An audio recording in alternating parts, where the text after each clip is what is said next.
أكرم آله وأصحابه كرام الفاتحة. أعوذ بالله من الشيطان الرجيم. بسم الله الرحمن الرحيم.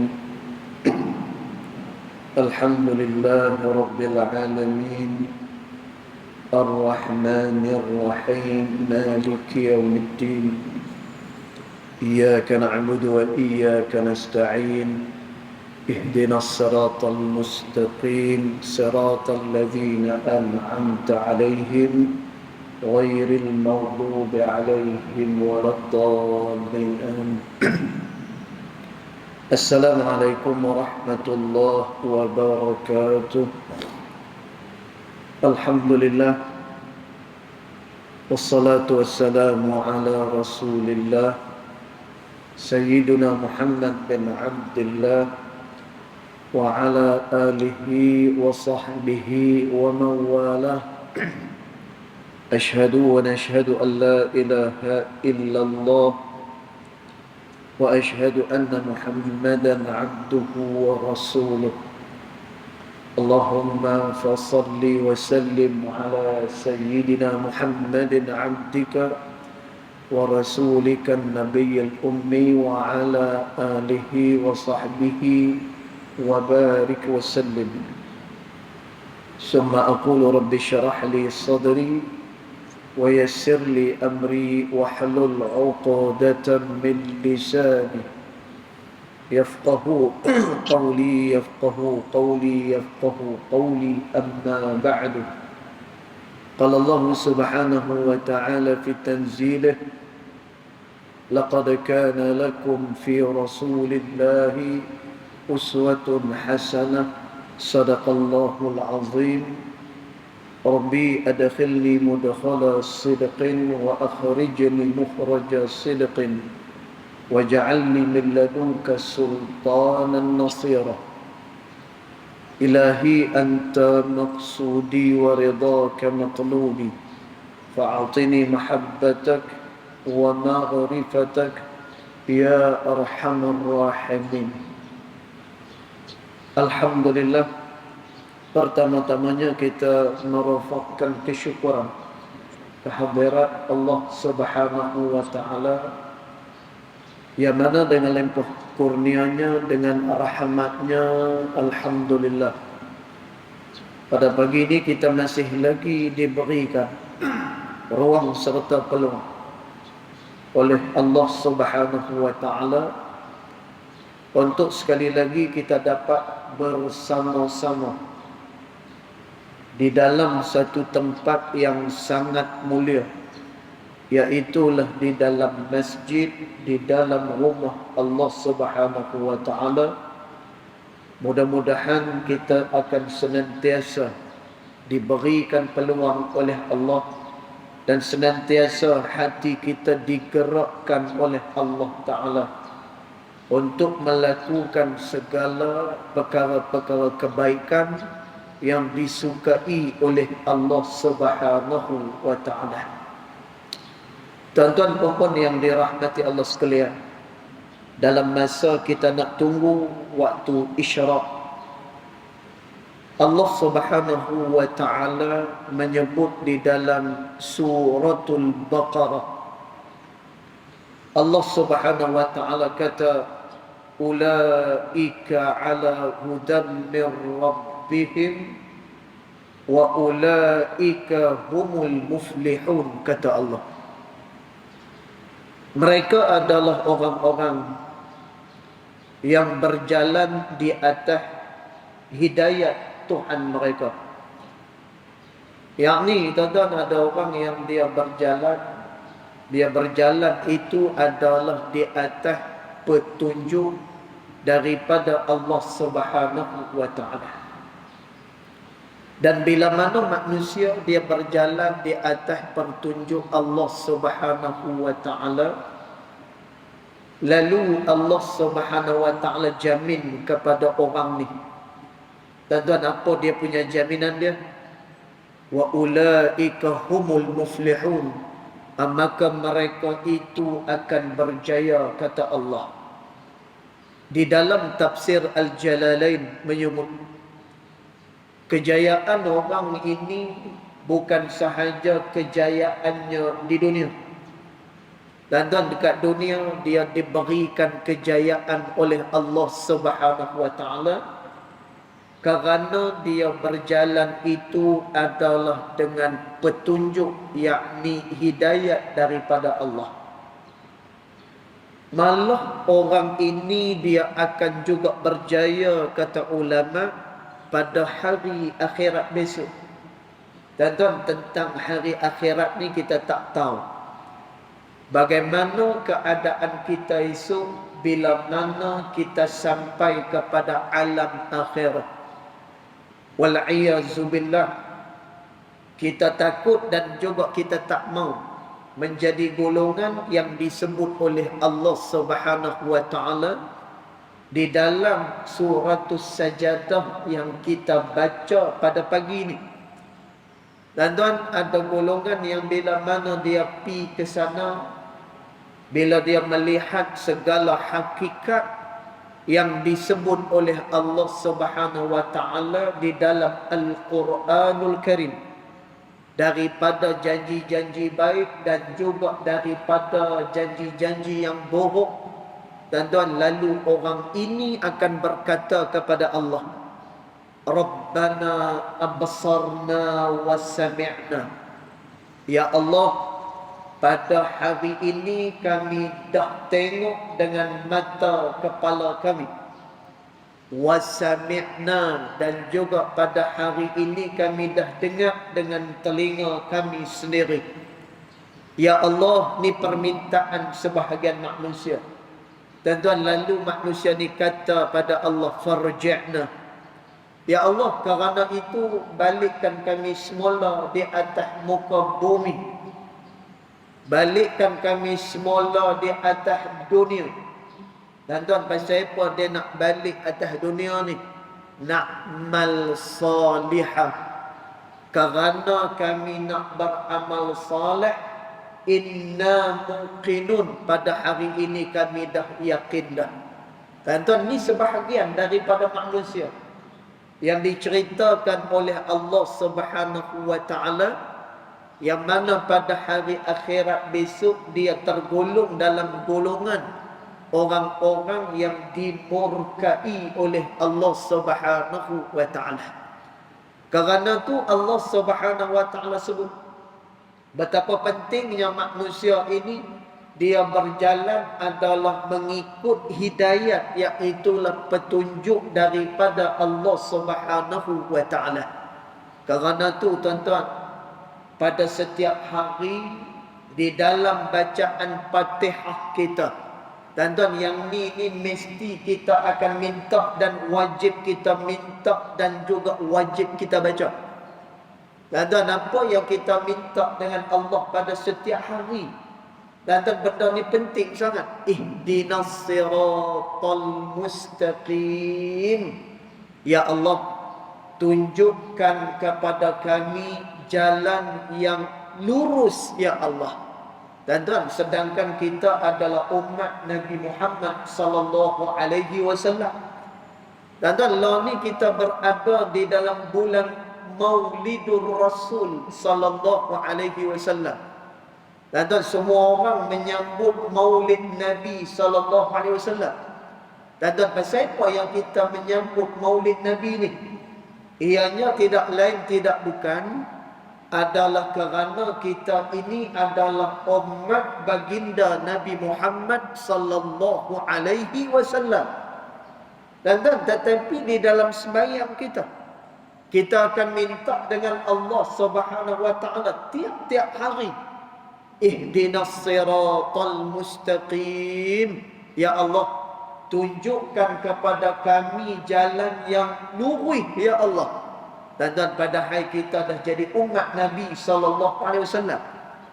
Padahal kita dah jadi orang-orang yang beriman kepada Allah Subhanahu wa taala. Dan lalu nak apa lagi? Pasal apa yang kita minta lagi dengan Allah Ta'ala? Ya Allah, tunjukkan kepada kami jalan yang lurus. Dan kerana kata Nabi sallallahu alaihi wasallam, Kata Nabi SAW, siapa-siapa yang selepas daripada wafat aku ni, dia masih lagi dipanjangkan umurnya, dia masih lagi hidup, kata Nabi. Dan Nabi kata apa? Kalau lepas daripada wafat aku ni, ada lagi yang masih hidup dan umur dia dipanjangkan oleh Allah Subhanahu wa taala, sayarawna ikhtilafan katsira, kata Nabi, maka mereka akan melihat bagaimana banyaknya berlaku perselisihan, kata Nabi sallallahu alaihi wasallam. Dan maka benda ni menjadi realiti. Apa yang disebut oleh Nabi sallallahu alaihi wasallam, manusia dia berada di dalam kegelapan. Dan kita dah pernah terang dulu di sini dalam kuliah kita, bila Allah Subhanahu wa taala menyebut kegelapan, dan Allah taala akan menyebutnya dengan kegelapan yang banyak. Manakala bila Allah Subhanahu wa taala menyebut cahaya, Allah taala akan menyebutnya dengan satu cahaya sahaja, tidak banyak cahaya. Dan sebagai contoh, Allah Subhanahu wa taala dia kata, yukhrijuhum minadh-dhulumati ilan nur. Dan cuba kita perhati daripada ayat ni, Allah Subhanahu wa taala kata dikeluarkan mereka itu minadh-dhulumati, daripada segala kegelapan-kegelapan. Dan tuan pasal pun disebut kegelapan ni dengan banyaknya kegelapan. Dan tuan ulama tafsir kata, kerana fitnah itu banyak, kata ulama, kerana kegelapan itu banyak, kebingungan itu banyak, kemudian kekeliruan itu banyak. Tuan-tuan, sehingga Allah Subhanahu wa taala sebut di dalam firman dia, kata Allah Subhanahu wa taala, yahsabuna annahum yuhsinuna sun'a. Mereka menyangka mereka melakukan kebaikan, tetapi sebenarnya mereka tidak melakukan kebaikan, melainkan apa yang dilakukan oleh mereka itu adalah perkara-perkara yang dimurkai oleh Allah Subhanahu wa taala. Dan ayat ni dia nak habaq dengan kita.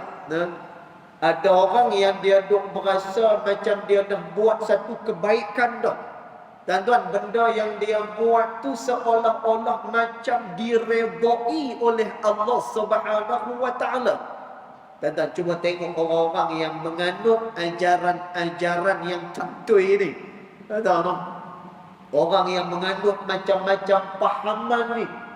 Dan tuan, ada yang pahaman hari tu ni ayah pin. Dan tuan, kalau tanya dengan pok-pok ni, pasal apa yang kamu ni berpegang dengan dia? Pasal apa kamu ikut kefahaman dia? Dan tuan, tengok, dia punya i'tiqad, dia punya kepercayaan bukan hanya setakat atas dunia, sampai pada hari akhirat besok ni. Dan dia kata apa? Dialah kami punya pemimpin. Dialah nanti esok-esok ni kami nak ikut dia sampai hari akhirat besok. Dan kita dikejutkan dengan apa lagi isu Rasul Melayu misalnya. Dan tanya dengan pok-pok ni. Dan yang ikut tu pun bukannya orang macam mana, tuan-tuan, masya-Allah. Yang ikut-ikut ni kadang-kadang ada orang yang educated, orang-orang yang ada pendidikan. Dan tuan, lebih menyedihkan lagi, yang duk ikut ni adalah orang yang pada umur senja. Dan entah berapa Jumaat lagi dia akan dijemput oleh Allah Subhanahu wa taala. Dan tapi dia kata apa? Tu Rasul kami dah, tu Nabi kami dah, kami dah dijamin dah. Esok-esok ni kami boleh ikut pimpinan kami, kami boleh ikut Rasul kami. Dan kita lupa Bagaimana pada hari mahsyar esok, bila mana manusia nak minta syafaat daripada setiap orang Nabi. Tuan-tuan, setiap orang Nabi ini dia kata al-yawmu nafsi nafsi. Pada hari ini sendiri-sendiri, kata setiap orang Nabi. Illa Nabi Muhammad sallallahu alaihi wasallam, melainkan Nabi Muhammad sallallahu alaihi wasallam. Tuan, jadi semua duk berasa macam tu. Dia duk rasa cara sembahyang dia lah yang paling betul. Tuan, dia duk berasa iman cara dia lah yang paling betul. Dan Allah Ta'ala sebut yahsabuna annahum yuhsinuna sun'a. Mereka menyangka mereka melakukan benda yang disukai oleh Allah, padahal mereka telah buat perkara yang dimurkai oleh Allah Subhanahu wa Ta'ala. Dan bila mana satu orang dia hidup di atas muka bumi tidak dengan hidayat Allah Subhanahu wa Ta'ala, dan orang ni tidak akan bertemu dengan kebaikan dunia, apatah lagi dengan kebaikan pada negeri akhirat. Dan sebab itu pernah satu hari Nabi SAW bercerita berkenaan dengan sifat kejahilan. Dan tengok betapa bencinya Allah Subhanahu wa Ta'ala dengan sifat kejahilan ni. Dan kejahilan ni apa dia? Kejahilan ni, dia akan melakukan sesuatu perkara itu terbalik daripada apa yang diperintahkan oleh Allah Subhanahu wa Ta'ala. Dan Allah Ta'ala suruh kita sembahyang subuh 2 rakaat. Tiba-tiba dia duk berasa 2 rakaat ni macam sikit, tambah lagi 2. Dan jadi 4. Dan walaupun dia ada riang nak sembahyang, walaupun dia satu orang yang rajin beribadah, dan dia tak boleh memandai-mandai untuk mengubah apa yang telah pun ditetapkan oleh Allah Subhanahu wa Ta'ala. Dan bila mana dia tak berhidayah, bila mana dia tidak hidup dengan petunjuk daripada Allah Subhanahu wa Ta'ala, maka musnah dunia dia dan juga akhirat dia. Dan Nabi SAW dia cerita bagaimana sifat jahil itu dicipta oleh Allah Subhanahu wa Ta'ala. Dan bila mana Allah Ta'ala dah cipta sifat kejahilan ni, lalu Allah Subhanahu wa Ta'ala kata kepada sifat ni, aqdim, kamu datang kepada aku, kamu menghadap kepada aku. Dan lalu sifat kejahilan ini faharaba, dia telah menjauh daripada Allah Subhanahu wa Ta'ala. Dan tengok, Allah Ta'ala suruh mai datang menghadap pada dia, faharaba, maka dia pun lari daripada Allah Ta'ala. Dan lalu Allah Ta'ala kata, kalau kamu nak lari sangat, kamu larilah jauh-jauh daripada aku. Dan tiba-tiba sifat jahil ni dia datang kepada Allah, dia menghadap kepada Allah Subhanahu wa Ta'ala. Dan nampak tak? Dia melakukan satu benda yang terbalik daripada apa yang diperintahkan oleh Allah Subhanahu wa Ta'ala. Dan lalu Allah Ta'ala pun sebut kepada sifat kejahilan ini. Kata Allah Subhanahu wa Ta'ala, dalam banyak-banyak kejadian yang aku jadikan, kata Allah, yang paling aku benci adalah ini, kata Allah. Dan maksud ini itu apa dia? Iaitulah kejahilan yang bila mana diperintahkan oleh Allah dengan sesuatu, lalu dia melakukannya dengan sebaliknya, maka ini adalah perkara yang sangat-sangat dimurkai oleh Allah Subhanahu wa Ta'ala.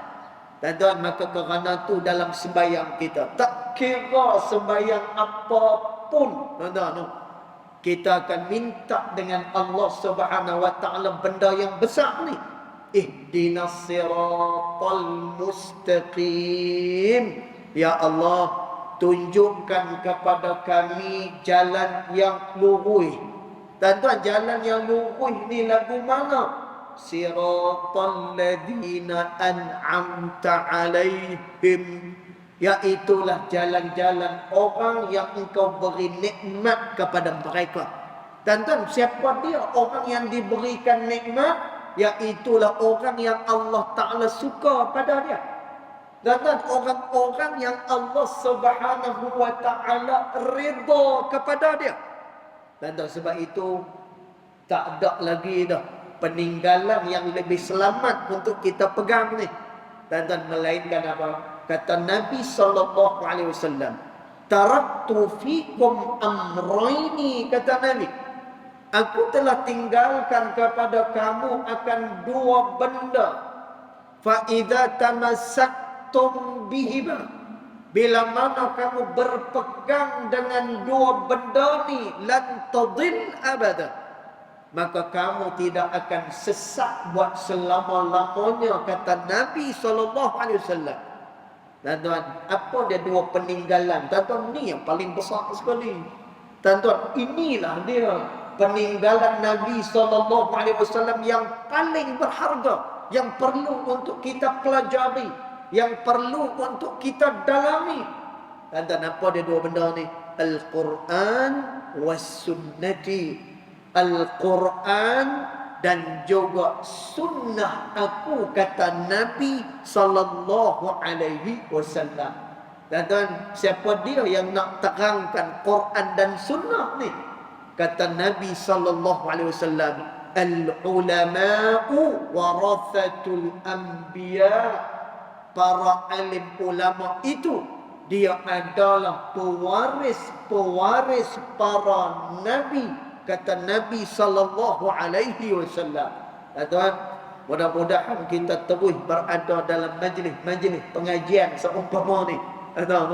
Mudah-mudahan kita senantiasa dengan Al-Quranul Karim, senantiasa dengan hadis, dan juga senantiasa kita berdoa kepada Allah Subhanahu wa Ta'ala, yang mudah-mudahan seluruh kehidupan kita ini bil hidayah, iaitulah dengan petunjuk daripada Allah Subhanahu wa Ta'ala. Mudah-mudahan betul keimanan kita, mudah-mudahan betul pengabdian diri kita kepada Allah Subhanahu wa Ta'ala. Mudah-mudahan dengan betulnya segala benda yang kita buat ni, amalan kita diterima, lalu kita pun akan diredai oleh Allah Subhanahu wa Ta'ala. InsyaAllah tuan-tuan, kita akan sambung nanti pada kuliah Jumaat kita, insya-Allah, yang baik datang daripada Allah Subhanahu wa Ta'ala, yang tidak baik datang daripada kejahilan dari saya sendiri, walaupun hakikat kedua-duanya datang daripada Allah Subhanahu wa Ta'ala. Bismillahirrahmanirrahim. Alhamdulillahi rabbil alamin. Wassalatu wassalamu ala asyrafil anbiya'i wal mursalin وعلى آله وصحبه أجمعين. اللهم اغفر لنا ما أخطأنا وما تعمدنا وما أسررنا وما أعلنا وما أنت أعلم به منا. أنت المقدم وأنت المؤخر، لا إله إلا أنت سبحانك إنا كنا من الظالمين. وصلى الله على سيدنا محمد وعلى آله وصحبه وبارك وسلم، والحمد لله رب العالمين، والله أعلم.